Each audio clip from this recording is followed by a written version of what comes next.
नमस्ते बच्चों, कैसे हो सब? सब बढ़िया। प्रत्यय पढ़ रहे थे और प्रत्यय में अपने चल रहे थे कृत्य प्रत्यय। कृत्य प्रत्यय कितने प्रकार के होते हैं? 7 प्रकार के। 7 प्रकार में से अपन ने 5 प्रकार पढ़ लिए हैं। आज छठा और 7वां दोनों पूरा हो जाएंगे। छठा कृत्य प्रत्यय है केप प्रत्यय और 7वां कृत्य प्रत्यय है केलिमर प्रत्यय। ये जितने भी कृत्य प्रत्यय हैं ये सब चाहिए या योग्य अर्थ में लगते हैं। तो केप प्रत्यय और केलिमर प्रत्यय ये दोनों भी चाहिए या योग्य अर्थ में लगेंगे। सबसे पहले बात कर लेते हैं एक केप प्रत्यय की और केप प्रत्यय के बाद केलिमर प्रत्यय। देखिए, केप प्रत्यय में क्या होता है, केवल कुछ निश्चित धातुओं के साथ लगता है। इसका सूत्र और उदाहरण अभी देखेंगे अपन, पर कुछ नहीं है।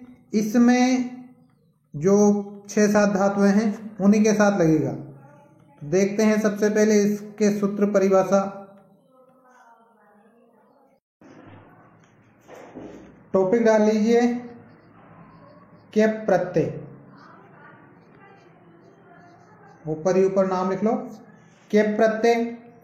केप प्रत्यय का पहला सूत्र है एतिस्तु सास व्री जुषा केप। इसका मतलब, एति का मतलब होता है इण धातु, एति का मतलब है इण धातु, स्तु का मतलब स्तु धातु, शास का मतलब सास धातु, व्री का मतलब व्री धातु, द्रि का मतलब द्रि तथा जुषा का मतलब जुस धातुओं में केवल इतनी सी धातुएं हैं। तो इन धातुओं में चाहिए या योग्य अर्थ में केप प्रत्यय लगता है। इतनी सी बात ध्यान रखनी है। केप प्रत्यय में से ये शेष बचता है। क्या शेष बचता है केप प्रत्यय में से? ये शेष बचता है कित। कित किसे कहते हैं? जिसमें क इत संज्ञक हो। जैसे ये केप है तो इसमें से क हट जाएगा, मतलब इसकी इत संज्ञा होकर गायब हो जाएगा। तो इस वजह से जिसमें से क की इत संज्ञा हो जाती है उसे कित प्रत्यय कहते हैं। प की भी इत संज्ञा हो जाएगी और ये बचेगा। तो कित प्रत्यय जिसमें क इत संज्ञक हो, प्रत्यय होने के कारण धातु का गुण वृद्धि व दीर्घ नहीं होता, अपितु संप्रसारण होता है। मतलब सभी कित प्रत्यय में देख लेना, आप कत्वा में देख लेना, तिन में देख लेना, ये सब कित प्रत्यय, क्योंकि इनमें क की इत संज्ञा हो जाती है। और जिस प्रत्यय में क की इत संज्ञा हो जाती है उसमें गुण वृद्धि और दीर्घ नहीं होता, अपितु संप्रसारण होता है। संप्रसारण क्या होता है? यण के स्थान पर इक हो जाना। इक के स्थान पर यण हो जाना तो यण संधि कहलाता है। लेकिन यण के स्थान पर वापस उल्टा हो जाए, मतलब इक हो जाए, तो उसे संप्रसारण कहते हैं। अगला है यदि धातु के अंत में ऋस्व स्वर हो, मतलब छोटा स्वर हो, तो ऋस्वस्य पिति कृति तुक सूत्र द्वारा, ये यहां पर हारा नहीं है, द्वारा कर लेना इसका, सूत्र द्वारा धातु व प्रत्यय के बीच में तुक आगम हो जाता है। ये तुक आ जाता है। इस तुक में से भी ये ऊ हट जाता है, क हट जाता है, केवल आधा त बचता है। जैसे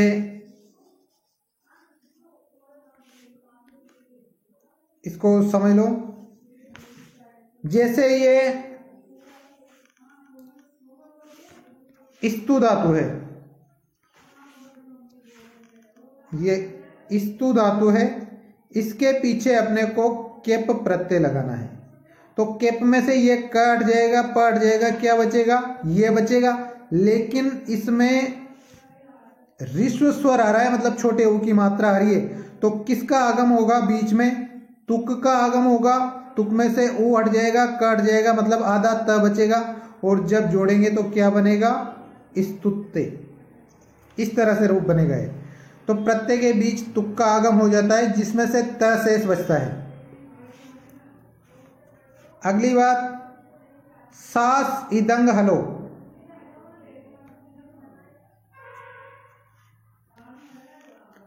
सास इदंग हलो, इस सूत्र द्वारा सास धातु की उपधा में स्थित आ के स्थान पर ई हो जाता है। जैसे ये मान लो यहां पर सास प्लस केप, इस तरह से रूप बनाना है अपने को। इसमें केप प्रत्यय जोड़ना है, तो क्या होगा? सास प्लस ये, अब ये सूत्र आएगा सास ईदंग हलो। इसमें धातु की उपदा में स्थित अ, उपदा किसे कहेंगे? ये अंतिम व्यंजन से पहले वाला स्वर मतलब आ, तो इसकी जगह क्या हो जाएगा? ई हो जाएगा। और क्या बनेगा? शी, और एक और सूत्र से ये सा हो जाएगा, और ये शिष्य। इस तरह से शिष्य रूप बनेगा, मतलब जिसको सिखाया जा सके या सिखाने योग्य। तो आ के स्थान पर ई हो जाता है। ये इसके नियम हैं। अब देखते हैं कि इन धातुओं में जब अपन केप प्रत्यय लगाते हैं तो रूप कैसे बनता है।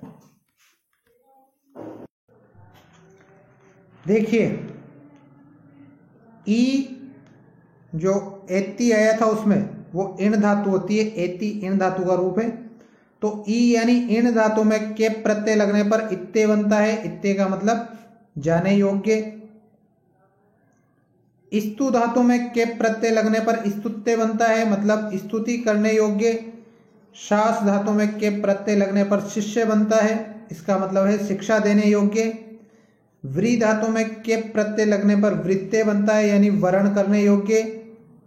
आ उपसर्ग द्रि धातु और केप प्रत्यय मिलाने पर आदृत्य बनता है, मतलब आदरणीय।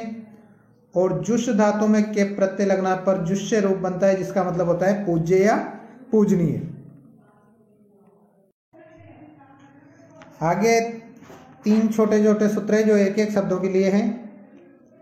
उसमें से केवल अपने को समझना लायक जो बात है वो देखनी है। एक तो है मृजेर विभाषा, एक है विभाषा क्रिवृषोः, और एक है ब्रिजो असंज्ञायाम। और तीनों एक एक दो दो शब्द ही बनाते हैं। इनका अर्थ क्या है? मृज, क्री, वृष तथा भ्री धातु में विकल्प से केप प्रत्यय लगता है और दूसरे पक्ष में णेत प्रत्यय भी लगता है। देखिए, मृज में, क्री में, वृष में और भ्री में, इनमें दोनों प्रत्यय लग सकते हैं, मतलब केप प्रत्यय भी लग सकता है और नेत प्रत्यय भी लग सकता है। अब केप प्रत्यय लगाने पर रूप कैसा बनेगा और नेत प्रत्यय लगाने पर रूप कैसा बनेगा वो अभी अपन देखते हैं। दोनों प्रत्यय लगा के देख लेंगे, दोनों इन चारों धातुओं में, और इनसे बनने वाले रूपों में अंतर समझ लेंगे। ये देखिए, एक तरफ तो उन धातुओं में मैंने केप प्रत्यय लगा रखा है और एक तरफ उन्हीं धातुओं में नेत प्रत्यय लगा रखा है। तो दोनों में कैसे रूप बनते हैं वो अंतर ध्यान रखना है अपने को। मृज धातु में केप प्रत्यय लगाएंगे तो मृज्य बनेगा, लेकिन नेत प्रत्यय लगाएंगे तो मार्गे बनेगा। क्री धातु में केप प्रत्यय लगाएंगे तो कृत्य बनेगा, और नेत प्रत्यय लगाएंगे तो कार्य बनेगा। ब्री धातु में केप प्रत्यय लगाएंगे तो वृत्य बनेगा, लेकिन नेत प्रत्यय लगाएंगे तो भार्य बनेगा। वृष धातु में केप प्रत्यय लगाएंगे तो वृष्य बनेगा, और वृष धातु में नेत प्रत्यय लगाएंगे तो वर्ष्य बनेगा। ये चीजें ध्यान रखनी है आपको कि इस तरह से अगर रूप दे रखे हैं तो केप प्रत्यय है, और इस तरह से शब्द दे रखा है और उसमें पूछा जाए कि प्रत्यय कौन सा है तो णेत प्रत्यय। ये केप प्रत्यय अपना पूरा, और कृत्य प्रत्यय में आखिरी प्रत्यय है केलिमर प्रत्यय, जो छोटा सा है, बिल्कुल छोटा सा। उसको देख लेते हैं। लिखिए केलिमर प्रत्यय। केलिमर प्रत्यय में एक वार्तिक है, केलिमर उपसंख्यानम। इसका मतलब क्या है? प्रायः सभी धातुओं में चाहिए या योग्य अर्थ में केलिमर प्रत्यय लगता है। सभी धातुओं में लग सकता है। केलिमर प्रत्यय में से एलिम शेष बचता है, और केलिमर प्रत्यय लगने पर धातु अपने मूल रूप में रहती है, मतलब धातु में कोई परिवर्तन नहीं होता है। जैसे ये पच धातु है। पच धातु में यदि अपन केलिमर प्रत्यय लगाएंगे तो क्या होगा? यहां पर देखिए शेष क्या बचता है? एलिम। तो इस एलिम को केवल अपने को इस पच के पीछे जोड़ देना है। क्या रूप बनेगा? ये पच आधा, एक ही मात्रा लगी, पच्चे और लिम। पुल्लिंग में पचे लिमा, स्त्रीलिंग में बनाएंगे तो पचे लिमा हो जाएगा। तो ये पचे लिमा शब्द बनेगा। धातु मूल रूप में रहती है, कोई परिवर्तन नहीं होता है, केवल अपने को पीछे एलिम शब्द जोड़ना है उसके। उदाहरण देखते हैं इसके। ये देखिए उदाहरण, भिद प्लस केलिमर, यदि भिद धातु में केलिमर लगाते हैं तो भिदेलिमः, छिद प्लस केलिमर छिदेलिमः, पच प्लस केलिमर पचेलिमः, लिख प्लस केलिमर लिखेलिमः, पठ प्लस केलिमर पठेलिमः, गम प्लस केलिमर गमेलिमः। तो ये केलिमर प्रत्यय भी कंप्लीट और केप प्रत्यय भी कंप्लीट। इस तरह से अपने जो कृत्य प्रत्यय थे वो सारे पूरे हो गए। अब ध्यान देने योग्य बात कि अपने सामने दिक्कत कब आती है, जब अपन देखते हैं कहीं पर कि ये शेष बचा हुआ है और ये शेष बच रहा है, तो अपने सामने दिक्कत ये, इसमें लेप प्रत्यय है, यत प्रत्यय है,